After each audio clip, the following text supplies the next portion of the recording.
اعوذ باللہ من الشیطان الرجیم بسم اللہ الرحمن الرحیم الحمد للہ رب العالمین الرحمن الرحیم والصلاة والسلام علی سید الانبیاء والمرسلین امام المتقین خاتم النبیین سیدنا و مولانا محمد وعلی آلہ و اصحابہ اجمعین۔ کافی عرصے سے ہمارے کچھ جو اسٹوڈنٹس ہیں وہ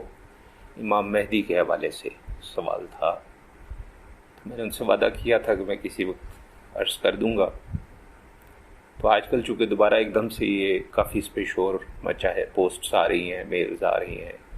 کہ جی وہ کالے جھنڈے آئیں گے اور یہ ہوگا اور وہ ہوگا اور پتہ نہیں کیا کیا ہوگا۔ اسی میں ایک شوشہ یہ بھی ہے کہ کچھ لوگوں کا خیال یہ ہے کہ یہ سب غلط ہے۔ کچھ عرصہ پہلے مجھے بھی کسی نے بھیجا تھا اسی طرح کا، کسی نے مضمون لکھا ہوا ہے اور اس میں انہوں نے سیدھا سیدھا انکار کیا کہ یہ جو جھوٹ ہے کہیں سے ثابت نہیں ہے، امام مہدی کا آنا، سب جو باتیں ہیں یہ من گھڑت ہیں۔ تو سب سے پہلے تو میں یہ عرض کر دوں کہ یہ من گھڑت نہیں ہے۔ آپ کو پتہ ہمارا شروع سے اصرار رہا ہے کہ جب ہم گفتگو کرتے ہیں تو ہم یہ کہتے ہیں کہ جو روایات بیان کی جائیں، چاہے حدیث ہیں، چاہے صحابہ سے معاملات ہیں یا کسی اور سے ہیں، تو آپ کو پتہ ہم ہمیشہ کہتے ہیں کہ یا صحیح ہوں یا حسن ہوں یا متواتر ہوں، تو قابل بھروسہ ہیں، ان پہ یقین کیا جا سکتا ہے۔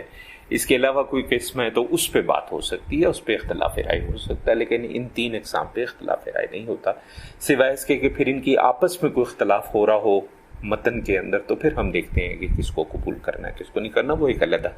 طویل بحث ہے۔ سب سے پہلے تو امام مہدی کے آنے کا یہ جو عقیدہ ہے یہ اہل سنہ والجماعت کے بنیادی عقائد میں شامل ہے۔ ہاں یہ کہنا کہ جی کوئی اس کو نہیں مانتا، تو جیسے کچھ لوگ کہتے ہیں کہ جی خدا نخواستہ شاید کوئی دائرہ اسلام سے خارج ہو رہے ہیں آپ، ہمارے نزدیک وہ اہل سنہ والجماعت سے خارج ہو رہے ہیں، دائرہ اسلام سے خارج نہیں ہو رہے ہیں، باقی اللہ بہتر جانتا ہے۔ اس میں یہ ان چند عقائد میں سے ہیں جس میں جو اہل سنہ والجماعت ہے اور جو اہل تشیع حضرات میں جو اثنا عشریہ ہیں جن کو امامیہ کہتے ہیں، جو 12 ائمہ اہل بیت جو ہے ان کو مانتے ہیں، ان میں اور ہم میں بالکل اتفاق رائے ہے۔ فرق صرف یہ ہے کہ وہ شخصیت کون ہے۔ اہل سنت کا کہنا یہ ہے کہ امام محمد المہدی جو ہیں وہ ابھی پیدا ہوں گے اور پھر وہ سارے معاملات چلیں گے،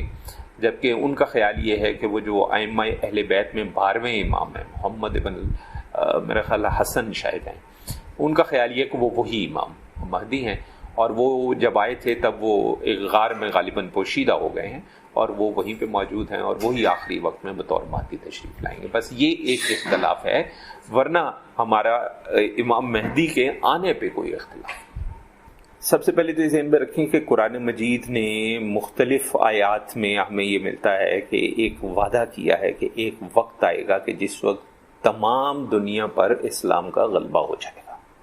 اور اس میں چاہے کوئی دل سے شامل ہوا ہو یا مجبوراً شامل ہوا ہو یا وقتی طور پہ شامل ہوا ہو، وہ ایک علیحدہ بات ہے، مگر غلبہ جو ہے وہ دین اسلام کا ہوگا ساری دنیا میں۔ اب فی الحال دیکھا جائے تو فی الحال ساری دنیا تو چھوڑیں، کسی بھی جگہ اسلام کا غلبہ نہیں ہے۔ کوئی ایک بھی ملک، اگر آپ کسی کا نام لیتے ہیں فلاں ملک، وہ سب غلط ہے۔ کوئی ایک بھی ملک ایسا نہیں ہے جہاں پہ صحیح معنوں میں دین اسلام کا غلبہ ہو۔ ہاں یہ ہے کہ کہیں پہ کچھ زیادہ کہیں پہ کم والی بات ہو سکتی ہے۔ پھر یہ ذہن میں رکھیں کہ خلفائے راشدین، ہمارا جو ایمان ہے وہ وہی ہے جو حدیث مبارکہ سے ثابت ہے، جس کے مطابق جو خلافت ہے وہ 30 سال رہی، اس کے بعد ملوکیت شروع ہو گئی۔ وہ 30 سال میں جو خلفاء ہمارے پاس آئے، ابو بکر صدیق، عمر فاروق، عثمان غنی، علی المرتضیٰ اور حضرت علی کے صاحبزادے حسن رضوان اللہ تعالی علیہم اجمعین، یہ 5 خلفاء آئے، یہ 5 خلفائے راشدین ہیں۔ ہاں امام حسن رضی اللہ عنہ کو عام طور پہ جو نہیں شامل کرتے، اس کی وجہ یہ ہے کہ وہ 6 ماہ بعد خود ہی انہوں نے دستبرداری کا اعلان کر دیا تھا اور وہ پیچھے ہٹ گئے تھے، صرف اس لیے عام طور پہ، ورنہ 30 سال پورے ان کے 6 ماہ ڈالیں تو 30 سال پورے بنتے ہیں جو حدیث کے عین مطابق۔ اس کے بعد بنو امیہ میں حضرت عمر بن عبدالعزیز رحمۃ اللہ علیہ جو ہیں، ان کو بھی ہم کہتے ہیں کہ ان کا دور جو ہے وہ خلافت راشدہ ہے، لیکن یہ ہے کہ وہ خلافت راشدہ اپنے انداز اپنے کام کرنے کی وجہ سے، ورنہ ظاہر خلافت راشدہ وہی 30 سال ہے، تو اس کو اسی لیے ہم کہتے ہیں کہ انہوں نے خلافت راشدہ کی یاد دوبارہ تازہ کر دی تھی۔ اب ہمارا یہ ماننا ہے کہ اس کے بعد جو صحیح معنوں میں خلافت راشدہ ہے وہ اسی وقت ہے جب امام مہدی تشریف لائیں گے۔ اب اس پہ بحث ہے کہ ان کو علیہ السلام کہنا ہے، رضی اللہ عنہ کہنا ہے، رحمۃ اللہ علیہ کہنا ہے، وہ ایک طویل بحث ہے، ہم اس میں پڑھتے نہیں ہیں۔ ویسے ہی جہاں تک ہم پہلے بھی بات کر چکے ہیں کہ ائمہ اہل بیت جو ہیں ان کے لیے علیہ السلام ہمارے محدثین نے بھی استعمال کیا ہے، بخاری، امام بخاری رحمۃ اللہ علیہ نے بھی، مطلب جو ہماری کتب ستہ ہے، جو ہماری جنہیں صحاح ستہ پاکستان انڈیا میں کہا جاتا ہے، ان سب میں علیہ السلام استعمال ہوا ہے اہل بیت کے لیے، لیکن بہرحال اس بحث میں ہم نہیں پڑھتے۔ اچھا، اب اس میں یہ کہنا کہ جی یہ عقیدہ جھوٹ پر مبنی ہے اور اس کا کوئی ثبوت کسی مستند حدیث سے نہیں ہے، یہ عجیب قسم کی لا علمی ہے اور جہالت ہے۔ تو کچھ احادیث میں پیش کر دیتا ہوں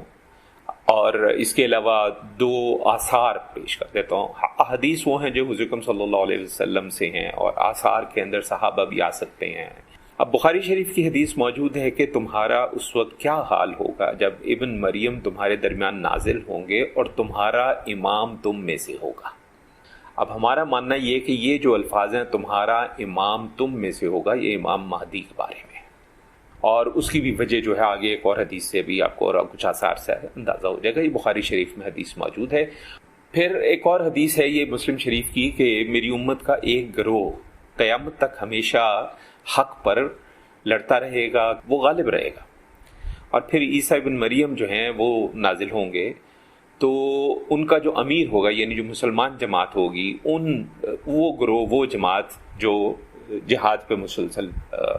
چل رہا ہے، وہ کہے گا کہ آئیں آپ ہمیں نماز پڑھائیں، تو وہ فرمائیں گے کہ نہیں، تم ایک دوسرے پر امراء ہو، اللہ نے اس امت کو فضیلت بخشی ہے۔ تو یہ جو امیر ہیں جو ان کو کہیں گے کہ بھی آپ نماز پڑھائیں، اور یہ ان کو کہیں گے کہ نہیں آپ ہی نماز پڑھائیں، ہمارا ماننا یہ ہے کہ یہ امیر جو ہیں یہی اصل میں وہ ہیں امام مہدی۔ ذہن میں رکھیں کہ مہدی نام نہیں ہے، مہدی کا مطلب ہے ہدایت یافتہ، تو یہ نام ان کا مہدی نہیں ہے، ان کا نام محمد ہوگا۔ اس پہ بھی حدیث ہے باقاعدہ، ہم ایسے ہی نہیں کہہ رہے کہ محمد ہوگا، اس پہ حدیث موجود ہے، وہ بھی ابھی تھوڑی دیر میں آپ کو سناتا ہوں۔ پھر مسلم شریف کی جو ہے وہ ایک اور حدیث ہے کہ میری امت کے آخر میں ایک خلیفہ ہوگا جو گنے بغیر مال تقسیم کرے گا۔ مسلم شریف کی حدیث ہے، اور ہم یہی کہہ رہے ہیں کہ یہ جو خلیفہ ہے انہی کو ہم مہدی کہہ رہے ہیں۔ پھر اسی طریقے سے اب ایک حدیث ہے، اس کے اندر لفظ مہدی بھی آ گیا، یہ مستدرک کی حدیث ہے، اور اس کی بھی سند جو ہے وہ صحیح ہے۔ میری امت کے آخر میں مہدی آئے گا، یہ جو لفظ ہم مہدی لے رہے ہیں وہ اس حدیث سے لے رہے ہیں کہ وہ جو امام ہے، وہ جو ہمارا لیڈر ہوگا، ہمارا رہنما ہوگا، وہ جو ہے اس کو ہم مہدی اس حدیث کے اس لفظ کی وجہ سے لے رہے ہیں کہ میری امت کے آخر میں مہدی آئے گا جس کے لیے اللہ بارش نازل کرے گا، اور زمین جو ہے وہ اپنے نباتات اگل دے گی، اور وہ عدل اور انصاف کے ساتھ مال کو تقسیم کرے گا، مویشی بہت زیادہ ہو جائیں گے، امت کا غلبہ ہو جائے گا۔ پھر ایک اور اسی طریقے سے مسند احمد میں بھی ہے یہ، اور ابن ماجہ میں بھی ہے، اس کے اندر یہ الفاظ آئیں کہ مہدی ہمارے اہل بیت میں سے ہے۔ تو ایک اور حدیث آ گئی جس میں سے یہ لفظ مہدی ہمیں مل گیا۔ پھر ابی داؤد میں بھی حدیث موجود ہے، ابن ماجہ میں بھی حدیث موجود ہے کہ مہدی میرے اہل بیت میں سے ہے اور فاطمہ کی اولاد سے ہوگا۔ اب اس میں حسن سے یا حسین سے کی تفریق ان احادیث میں کہیں بھی نہیں ہے۔ پھر اسی طریقے سے حدیث ہے، مسند احمد کا بھی اس کا حوالہ ہے، ابو داؤد میں بھی ہے، ترمذی میں بھی ہے، اور مستدرک میں بھی ہے کہ دنیا اس وقت تک ختم نہیں ہوگی جب تک عربوں کا جو بادشاہ ہے وہ میرے اہل بیت میں سے ایک آدمی نہیں بن جاتا جس کا نام میرے نام جیسا ہوگا۔ تو اس حدیث سے ہم یہ مطلب لیتے ہیں کہ جو مہدی ہیں ان کا اصل نام جو ہوگا وہ ہوگا محمد۔ اسی طرح پھر ایک اور حدیث ہے جو ابو داؤد میں موجود ہے، اس کے الفاظ کچھ اس طرح سے ہیں کہ اگر دنیا میں صرف ایک دن بھی باقی رہ گیا تو بھی اللہ میرے اہل بیت میں سے ایک آدمی مبعوث فرمائے گا جو دنیا کو عدل اور انصاف سے بھر دے گا، بالکل اسی طرح جس طرح وہ ظلم اور ستم سے بھری ہوئی تھی۔ تو کہنے کا مطلب یہ ہے کہ یہ دنیا ختم نہیں ہوگی جب تک محمد المہدی جو ہیں وہ نہیں تشریف لاتے۔ ایک اور حدیث ہے جو مسلم شریف میں ہے کہ تعجب ہے کہ میری امت میں سے کچھ لوگ قریش کے ایک آدمی پر حملہ کرنے کے لیے بیت اللہ کا رخ کریں گے، جس نے بیت اللہ میں پناہ لے رکھی ہوگی، اور پھر جب وہ بیدا پر پہنچیں گے، بیدا ایک جگہ کا نام ہے، تو زمین میں دھنسا دیے جائیں گے۔ تو یعنی ایک تو یہ طے ہو گیا کہ ان کا تعلق جو ہے وہ قریش النسل ہوں گے، وہ دوسرا یہ طے ہو گیا کہ ان کا نام محمد ہوگا، تیسرا یہ طے ہو گیا کہ وہ اللہ کی طرف سے ہدایت یافتہ ہیں، اس لیے ہم ان کو مہدی تسلیم کر رہے ہیں، اور یہ بھی کہ خود مسلمانوں کا ایک گروہ ان کے خلاف ہو جائے گا اور وہ ان کو مارنے کے لیے بیت اللہ پر حملے کے لیے بھی تیار ہو جائے گا، استغفر اللہ۔ پھر اسی طریقے سے مسلم شریف کی حدیث ہے کہ ایک پناہ لینے والا بیت اللہ میں پناہ لے گا، پھر اس پر ایک لشکر حملہ کرے گا، جب وہ بیدا کے مقام پر پہنچے گا تو اس لشکر کو دھنسا دیا جائے گا۔ یہ دیکھیں، یہ ساری کی ساری باقاعدہ احادیث ہیں، یعنی یہ وہ اقوال ہیں جو حضرت صلی اللہ علیہ وسلم نے خود بیان فرمائے۔ ایک دو آثار پیش کرتے ہیں، آثار وہ ہیں جو نبی کریم صلی اللہ علیہ وسلم نے تو نہیں فرمائے لیکن کسی صحابی نے، جیسے حضرت علی رضی اللہ تعالی عنہ کا۔ اب یہ مستدرک میں موجود ہے اور اس کی سند جو ہے وہ صحیح ہے، اس کے علاوہ ذہبی نے بھی اس کو درست بیان کیا ہے۔ آپ فرماتے ہیں کہ فتنہ ہوگا، اس میں لوگ اس طرح تپیں گے جس طرح سونا بھٹی میں تپتا ہے، یعنی تکلیف بہت زیادہ ہوگی زمانے میں۔ لہٰذا اہل شام کو برا مت کہو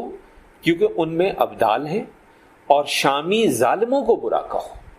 ہمارے یہاں یہ بھی مسئلہ ہے کہ کسی جگہ یا کسی گروہ میں کوئی ایک یا دو لوگ غلط کرتے ہیں، ہم سارے گروہ کو جو ہے وہ لعنت شروع کر دیتے ہیں اور تانا شروع کر دیتے ہیں۔ تو اہل شام کو برا نہ کہو کیونکہ ان میں ابدال ہیں، اور شامی ظالم جو ہیں ان کو برا کہو، پھر لوگ قتال کریں گے، انہیں شکست ہوگی، اور پھر ہاشمی ظاہر ہوگا۔ تو جو قریشی النسل ہے وہ ہاشمی ہے، اور اللہ تعالیٰ ان کو دوبارہ باہم آپس میں شیر و شکر بنا دے گا کہ جو آپس میں لڑ رہے تھے وہ بالکل بھائی بھائی ہو جائیں گے، بالکل محبت کے ساتھ اکٹھے ہو جائیں گے،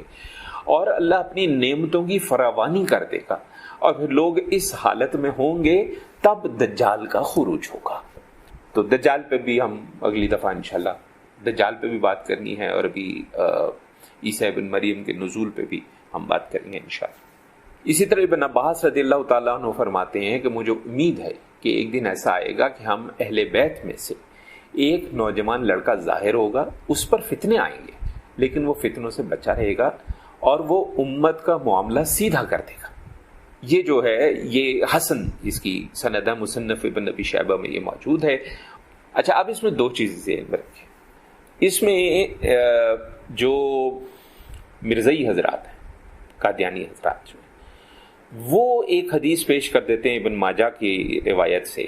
وہ کہتے ہیں کہ جی حدیث کے الفاظ ہیں کہ ابن مریم کے علاوہ کوئی مہدی نہیں، اور وہ اس حوالے سے استغفر اللہ اپنے مرزا قادیانی کو کہتے ہیں کہ وہی مہدی ہے اور وہی مسیح موعود ہے، وہی مثل مسیح وغیرہ وغیرہ۔ ایک تو ذہن میں رکھیں کہ بے شک یہ حدیث ابن ماجہ میں موجود ہے، لیکن یہ حدیث سندن مردود ہے۔ اب اگر ضعیف کی ایک قسم سمجھ لیجئے آپ، ہم دو اقسام بناتے ہیں، ایک مقبول بناتے ہیں، ایک مردود بناتے ہیں۔ مقبول میں ہم عام طور پہ صحیح، حسن اور متواتر کو رکھتے ہیں، اور مردود میں ہم عام طور پہ باقی ضعیف اور موضوع اور متروک اور وہ ساری جو اقسام ہے وہ رکھتے ہیں۔ لیکن اس کا یہ مطلب نہیں ہے کہ وہ ساری کی ساری ہم نے رد کر دی ہیں، وہ اصل میں ہم ان کو مردود اس لیے کہتے ہیں کہ اگر ان میں سے کوئی صحیح سے یا حسن سے یا متواتر سے اس کا متن ٹکرا جائے تو پھر ہم کہتے ہیں کہ ہم اس کو نہیں مانتے، یہ مردود ہے۔ تو یہ جو حدیث ہے اس کی سند ضعیف ہے، اور یہ صحیح اور حسن اور متواتر حدیث کے ساتھ ٹکرا رہی ہے، اس لیے ہمارے نزدیک یہ حدیث جو ہے یہ مردود ہے۔ ان احادیث اور ان دو آثار، دو یا تین آثار جو میں نے پیش کیے، یہ بات تو طے ہو گئی کہ امام مہدی جو ہیں محمد المہدی، ان کا عقیدہ درست ہے، ان کا عقیدہ غلط نہیں ہے۔ ہاں، اب ان سے منسوب بہت سے قصے ہیں، یہ ہوگا یہ ہوگا یہ ہوگا، اس میں سے بہت زیادہ قصے جو ہیں وہ بہرحال قصے ہی ہیں، وہ کسی کی رائے ہو سکتی ہے، کسی کا تجزیہ ہو سکتا ہے لیکن وہ بات درست ثابت جو ہے وہ نہیں ہے، تو اس پہ پھر انشاءاللہ آگے اللہ نے چاہا تو بات کریں گے۔ صلی اللہ علیہ خیر سیدنا و مولانا محمد وعلی آلہ و اصحابہ اجمعین برحمتک یا ارحم الراحمین۔